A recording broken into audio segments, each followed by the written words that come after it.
Hey, I'd like to welcome you to another episode of Mission Matters. My name is Adam Torres, and if you'd like to apply to be a guest in the show, just head on over to missionmatters.com and click on Be Our Guest to apply. All right, so today I have Frances Harder on the line, and she is an author and business consultant at Fashion for Profit Consulting. Frances, welcome to the show. Thank you so much, Adam. My pleasure. All right, Frances. So I'm excited to have you on the show today and to announce to our audience that you will be an author in one of our upcoming business leaders books. So I'm thrilled to have you in the book. And I just want to start off by saying congrats. Thanks a lot. Yeah, it's an honor. So Frances, we will start this interview the way that we start them all with our Mission Matters Minute. So Frances, we at Mission Matters, we amplify stories for entrepreneurs, executives, and experts. That's our mission. Frances, what mission matters to you? My tagline has always been, we're here to make a difference. So if we can make a difference and give back in some way, I've been very fortunate to lead my life with people helping me, and I like to think I try to do the same. Love bringing mission-based individuals on the line to share why they do what they do and their passion for it. So again, great to have you on. I guess let's just go further back into your career, Frances. How did you get started in fashion? Like, where did all this begin for you? I think it's in my blood. My mother was a fashion designer in England and for her brother in Nottingham, and my father was a chemical engineer working on textiles. And so I was brought up listening to this and went into an art college and wanted to be a graphic designer, but my mother said study design because then you can always sew for your children. But so I ended up doing fashion design, and when I left and started working, I was fortunate enough to be invited back by my university to teach. And so I've had this amazing dual career of teaching and also consulting and being a designer. So that's where it really started. So I definitely want to go further into your consulting and how you're helping businesses and brands. But I think let's stay in your earlier days a little bit longer. So I know that obviously things have changed in fashion as they have in many different industries with the move to digital and just all these other ways that people are consuming content, and just as fashion specifically. So just the industries that have arisen even around fashion themselves, whether it's covering it and things like media or social media or all these other things. Like there's so many different more avenues, I feel like, for creatives to pursue in general that are interested in fashion. I'd be interested to hear from your vantage point, for those that will watch this now and into the future that are considering a career in fashion, like what kind of things would you tell them as they explore and kind of get started? Well, I think one of the most exciting things that have been happening recently is this whole sustainable movement, which has been long coming, and we really seriously need to look at this. When you think of 27% of the landfills are full of textiles and clothing. So we're seeing this incredible creativity from young designers. They're able to take existing clothing and break them down, remake them, make them into something else. There's a whole new movement, which is really generating a new energy within the industry. Because recently, as we all know, we've been Zooming at home and sitting at home and probably not thinking about what we need to wear. And so the trends have got diluted. We're not necessarily dictated to as much. We don't have to wear short pants or hot pants and mini skirts anymore. You can wear basically whatever you feel like you want to wear. And so, that's a good alternative for older people or for whoever you body types as well. So there's a lot going into it. And I think anybody entering the industry, it's an exciting time. And of course, everything, as we know, is also hooked up to social media and how we sell our own brand and how does that come across. And that becomes a global story. So there's some very interesting new developments within the industry. And speaking of brands, I think one of the things that because mission matters, I mean, this is what we're working on all day long, and I'm not going to overspeak and claim that I'm a fashion expert. So you better be sure I'm asking you all those questions. But when it comes to brands and branding, I think another thing that's just so interesting to me is that once upon a time, the brands were, of course, the clothing outlets or, whatever the product was, let's just say. Then, it got to a point, from what I noticed, that maybe there were like celebrities, right? Whether it was celebrities, athletes, supermodels, then those became brands in themselves. But now with like social media and otherwise, what it could be a blogger, it could be all these different things where there's opportunity to create your own brands around your passion and about things that you like. And ideally, fashion's a big one of those. Is there anything interesting that you see? And I know there's a lot, by the way, but what's interesting that you see in terms of what brands are doing, whether it's individuals, it could be clothing, it could be otherwise, but what do you see from your vantage point in terms of like interesting brands? Well, of course, we're looking at the Lululemons and the active sportswear. So there's, people are wearing the leggings in the morning to go and work out, and then they'll put a sweater over it or a jacket, and then off they go for lunch. And then they might put a fancy top on for the evening. So this whole kind of from workout to dinner in leggings has been something of interest. So you can dress it up and dress it down. There's this whole new casualness. Unfortunately, it's not gone over to the men. And so you guys still are dictated to wearing ties and shirts and jackets. But for the most part, women are in a much more casual lifestyle, right? So I want to jump around a bit here for a moment or two. So the upcoming book, and for everybody watching this, we're going to keep the book discussion today kind of surface level, but don't worry, this is intentional. When the book is live and edited and out there and distributed, we will be bringing Frances back onto the show and we'll do a deep dive into her writing. So today we're going to keep it a little brief on the book side of things. But Frances, overall, what are some of the concepts or the ideas that you plan on introducing in the upcoming book launch? Well, I think my main point was the power of networking and how one door will lead to another door, will open another door. So that's been my experience. And I'm not sure with you, Adam, what your experience has been, but it's, as I say, I was from Manchester, England. And, when I think of when I was working for the United Nations, I was in Peru giving a lecture on the top of 14,000 foot high mountain. And there were all the indigenous, wonderful Peruvian women and men with their indigenous outfits on. And I was just standing there, and there was a translator. Everybody had their earphones in. And I was just standing there. And suddenly in my head, I kind of gasped and I went, I'm from bloody Manchester. How did this happen? How did I get who actually...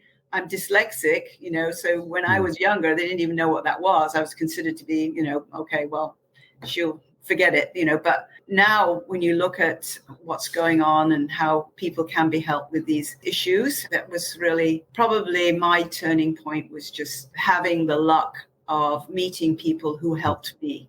And basically that's pointed out in the book where, you've included me in. Thank you. And I think that young people, and I talk to a lot of college students, that you never know where it's going to go. And I have lots of wonderful interns. One of my first interns when I had my nonprofit FBI, Fashion Business Incorporated, Trish came as an intern from Cal Poly Pomona. Then she came to work for me. Then she became the executive director. And she's now got a pretty nice job working for a big trade show. And we're still the best of friends. So there are many different things that can happen when you meet people who can maybe help you. And I think that's been my fortune and been very lucky. And if I can give back in some way to help others, I like that too. It's awesome. And I agree with you on the networking side of things. Most of the things that I've ever accomplished. And when I think about, like, it was always started with a new person I met, whether it was a new idea, a new concept, it was something else. And that led to one thing, it led to another door. And then you're like, what? Like, even the fact that I'm in media, my background's in finance. I had no idea that I'd be doing this or working on building brands or other things like that. Like, that all came through really networking. And even if it wasn't like necessarily always business deals I did with somebody, it was sometimes just the knowledge of meeting somebody that's outside of your social circle or your day-to-day, right? And so that doing that sometimes introduces you to new ideas. Much like going to watch another movie that you've never seen or another genre movie introduces you to another thing. That's the way I kind of look at like people sometimes when I was out there networking. It's like all brand new movies and things and exciting experiences and, their own backgrounds, their own stories, their own plots.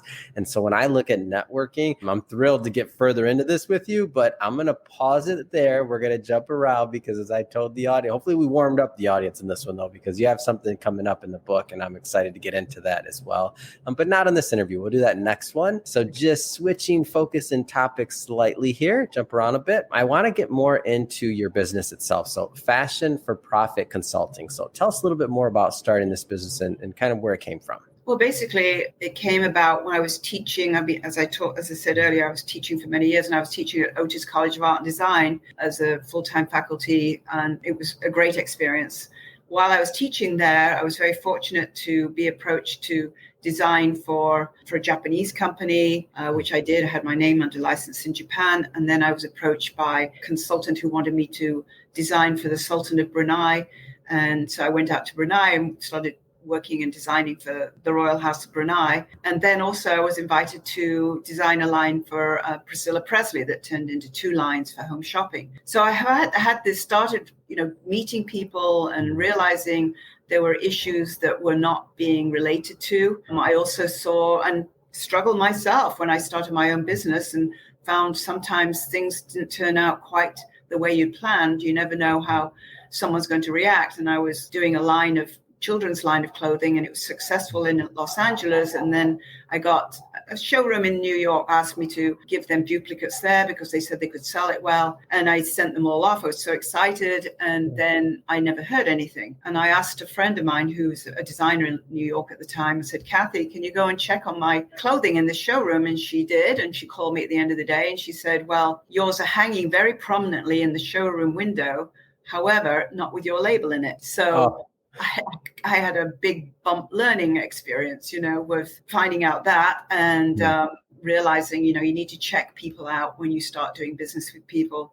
And then when I was teaching, I realized that they were not, it was beautiful. It was a very good college for design, but there was not much business. And this was, 20 years ago. So I recommended we did an entrepreneurial training class, which we did. And that once I wrote the outline, I went, wow, here we got the chapters. So I began to write my book, Fashion for Profit, that then led me to meet somebody who we suggested we should start this nonprofit, Fashion Business Incorporated, which was an educational nonprofit in downtown Fashion District. So that's how it all got started. Now, what a story. And when I look at your website and otherwise, like I can see the brand, I can see the books and the content that you put out. I'm a big fan of creating. So there's a lot of, and let's not just say just in fashion, consultants in many different fields and with many different specialties who don't necessarily create a brand around their consulting process and or around content. So meaning books. You have a podcast coming out, which I'll talk about that in a moment. We'll hold off on that one, but I want to get my audience warmed up. It's a good one. And I'm a podcaster at heart. And I know everybody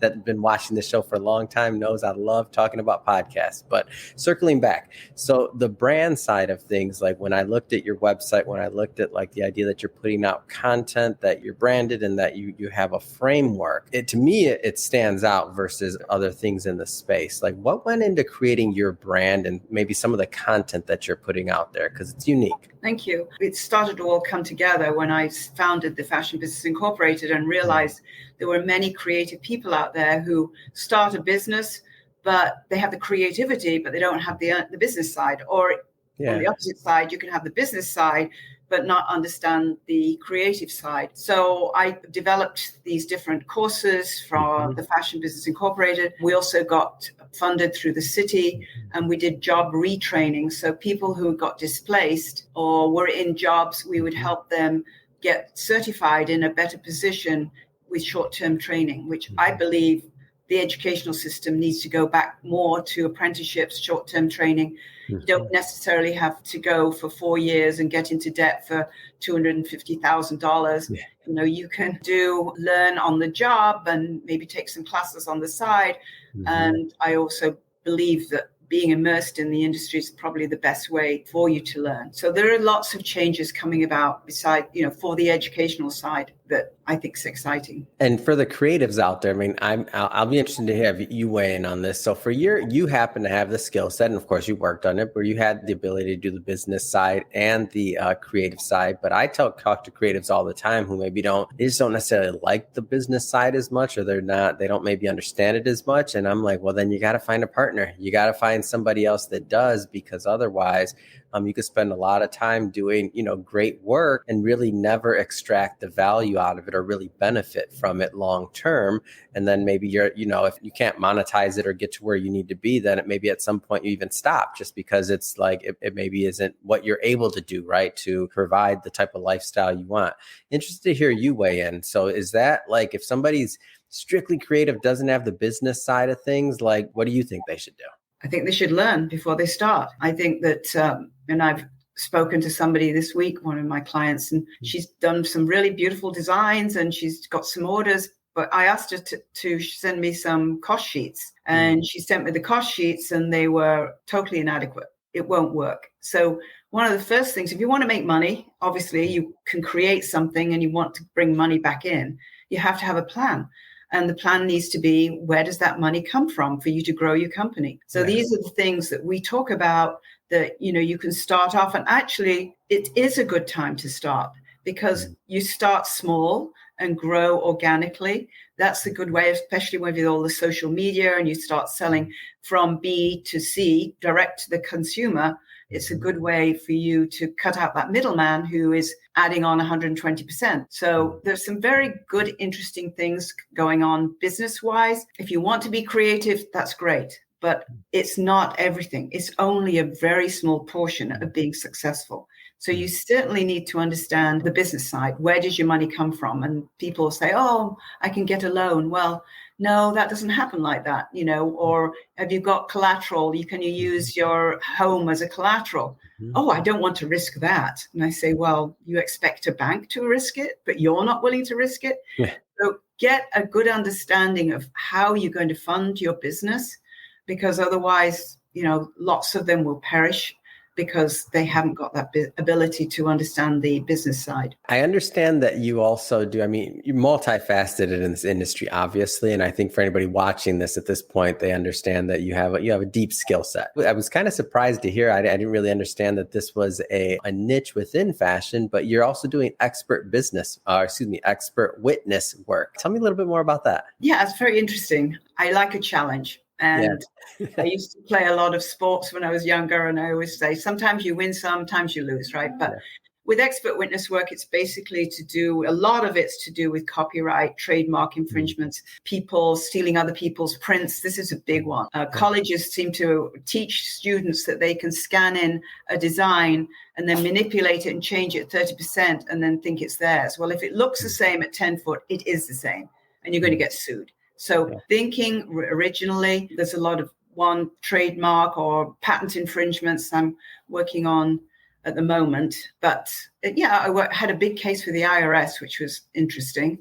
And that went to court. That was the only one I have had to go to court with. Normally they get settled. But that was quite a big case and I quite enjoyed that. And so not to say that you ever would stand still here, but as I mentioned before, the podcast that you're working on right now. So again, I'm a podcaster through and through. And I know I liked you in the beginning, but then when you said you do the podcast too, I'm like, okay, like I haven't met, and I stick by this, still haven't met a podcaster that I haven't liked yet. I love podcasting. I feel like the podcast community in general, the people that gravitate towards it and that I've at least met, I mean, amazing people that are very content centered and they care a lot about the work they're putting out, and they work really hard on what they're going to give to their audience. So big shout out to all the podcasters out there. But circling back to your podcast that will be coming out, I know it's in production. Tell me a little bit more about the concept. I'm launching a new website and I'm going to be including on that podcast that I will do. I plan to do each week, and I've got my cats come to say hello. Welcome. So I have a whole list of industry people I will be interviewing. And we started yesterday with one of my industry partners, which is called Fashion Tech Works, which is in the Newmark downtown. And they have created this amazing space. So you've heard of WeWorks. Well, it's WeWorks for the fashion industry. So you can go in there and get your patterns made. You can do sampling, a photographic studio, a podcasting studio in their facility. So it's an amazing opportunity for people to see what's going on, So anyway, my husband's walking around. We've got this heating guy, but anyway, so we're partnering with them, which has got this beautiful space, and we're working with them to make this into a facility for new designers to go and get their patterns, their sewing, photography, showroom. We'll have a joint showroom and everything that's needed.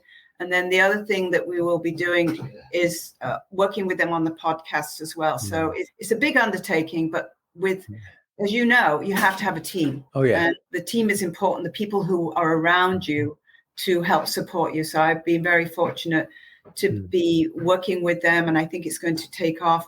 The other exciting part about it is they were donated some sewing machines, and there's a huge issue with finding workers. We're trying to bring back made in America, domestic manufacturing. People are always saying, well, why aren't we making it here? We didn't invest in our own infrastructure. So people are trying to get domestically made, but we can't find the sewers. So why don't we plan, if we're bringing in refugees? It's the silly part is, Adam, that they're bringing in the refugees, but they can't work. So why not allow them to get some training and fill in these jobs? You see it, I'm sure, being downtown. Everywhere you go, we're looking for people. We need help. We need workers.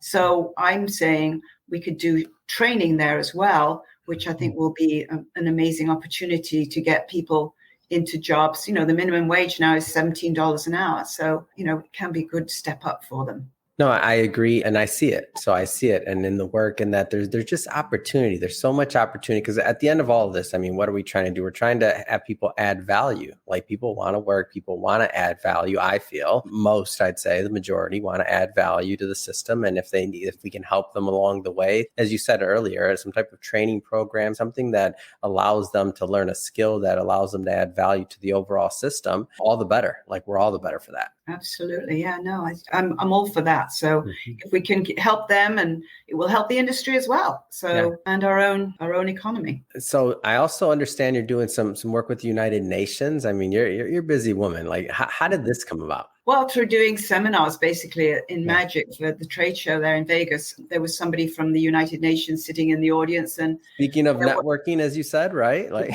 absolutely. And so they are working with third world countries and helping them to enter the American market. So my first project was working with Peruvians who are doing alpaca products, and women mostly. And so I was out there helping them to understand how to develop the products to enter the American market. So you have this whole difference in culture with, as you probably are well aware of, the difference in cultures with who you're working with. With Peru, of course, it's, you know, South America, so it's not too far. It was an amazing opportunity. I love working with them. I went back there twice, and I hope to go back again as a visitor, tourist. And the next one was in Nepal, working with cashmere producers. And that was the same, trying to assist them merchandise the brands so that they could show well in America. And then recently with Egypt, with a cotton supplier, Egypt Cotton. And unfortunately, I couldn't go there because of what was been going on for the last couple of years. So a lot of Zoom meetings with them. But some of them come out to Magic at Vegas, so you're able to see them. And I have to say, I think you can be much more effective if you can go and visit these people rather than trying to Zoom meet with them. And there's a big, huge culture difference between all these different countries. And if they want to enter the American market, can write reams and reams and reams. But the bottom line is, do what you say you're going to do. Don't mess around with Americans. If you do, be honest about it. But if you're going to mess around, they won't come back to you.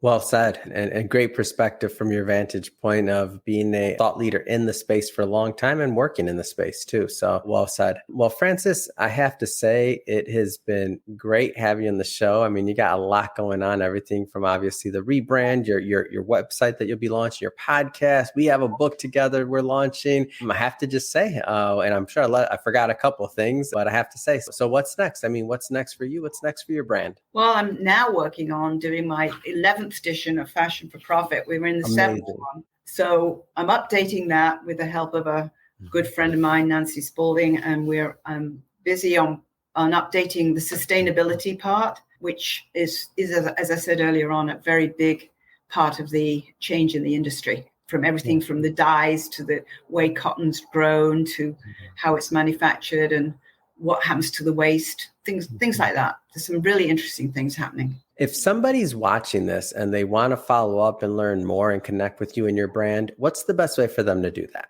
Well, through my email, which would be Frances with an E.